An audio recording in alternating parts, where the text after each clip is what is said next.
How to refund in TPC load negosyo. Ito guys, nakakalimot na. Marami na nakakalimot kung paano gagawin to, no? So, tayo ay magdi-discuss ulit about sa ating refund sa TPC. Okay? Ito ang isa sa kagandahan kay TPC kasi meron tayong refundable. Ibig sabihin, kung mag-claim si customer na hindi dumating ang kanyang load, meron tayong process o proseso kung paano malaman kung dumating ba talaga o hindi. Okay?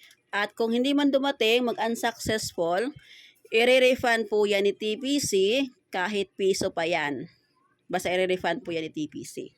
Okay, paano pa mag-refund? Okay, type RF space trace number. Send mo yan sa 8724. Example, RF. Ito yung RF, ito yung trace number, no? Ito trace, ayan. Trace number, itong RF. Trace, tas ang number ito siya. Saan ba makikita yan? Siyempre ito ba makikita, guys? Ayan. Balik tayo, no? So, kunwari nag-load ka, no? Ito, ang SR50. Tapos, nag-claim si customer na hindi na dumating. Siyempre, mag-reply yan si TPC sa'yo na dumating daw.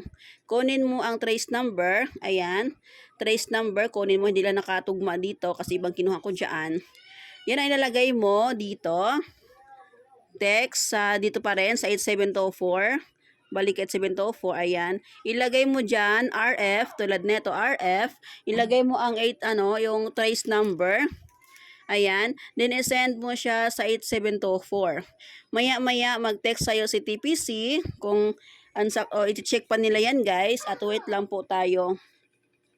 Okay, mag-text yan si TPC kasi ano pa na rin, guys, yung i-check pa nila yan sa computer kung talaga bang na-send or hindi. Tulad nito, ay sana ba yun? Hanapin ko lang. Papita ko sa inyo guys kung ano yung text TPC. Sample, ayan. Tulad niyan, ayan. Ito, ganyan.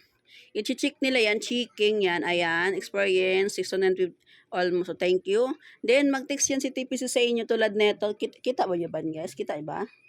Ayan. At unsuccessful, ibig sabihin hindi siya na-load. I-refund po yan ni TPC.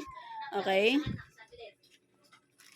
So, ganyan lang po siya guys. At valid po yan for 3 days. Pwede mo siyang uulitin after 15 minutes. Pag hindi pa na-refund or kung wala pang reply si TPC, pwede mo siyang uulitin. Kasi hanggang 3 days po ang validation ng ating refund.